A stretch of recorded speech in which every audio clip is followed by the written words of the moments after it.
আমি আসলে কাজের মধ্যেই থাকতে চাই, এমন না যে আমি আরেকটা বিয়ে করবো বা জীবনের শেষ দিন পর্যন্ত সাদাত রহমানের ওয়াইফ হিসেবেই থাকবো। গতকালকে স্বামীর মৃত্যুর ৮ মাসের মাথায় তৃতীয়বারের মতো বিয়ে করে আলোচনার জন্ম দিয়েছিলেন রুবায়েত ফাতিমা তনি।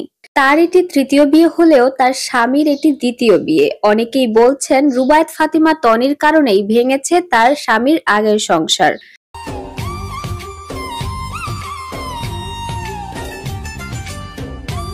অনেকে এমনও বলছেন এই স্বামীর সাথে রুবায়েত ফাতিমা তনির বিগত ৪-৫ বছর ধরেই সম্পর্ক ছিল। এইসব বিষয় নিয়ে এবার নিজেই মুখ খুলেছেন রুবায়েত ফাতিমা তনির স্বামী সিদ্দিক। তিনি দীর্ঘ এক স্ট্যাটাস লিখে ফেসবুকে ঘোষণা দেন যে গতকালকে আমরা জানিয়েছি আমাদের বিয়ের কথা। আমার স্ত্রীর সাথে আমার অনেক আগেই ডিভোর্স হয়েছে। আমার যে বাচ্চাগুলো আছে তারা নাবালক, দয়া করে তাদেরকে টেনে আনবেন না। আর তনি একজন বিধবা এবং আমরা প্রাপ্তবয়স্ক।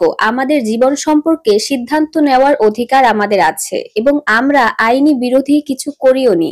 সুতরাং আমাদের পার্সোনাল লাইফ নিয়ে আমাদেরকে সুখে থাকতে দিবেন, এসব নিয়ে টানাটানি না করে। মজার কথা হচ্ছে তনি বিয়ে করার পরপরই তনির সাথে দেবদাস ছবির একটি অংশ বারবার মিলিয়ে আনা হচ্ছে।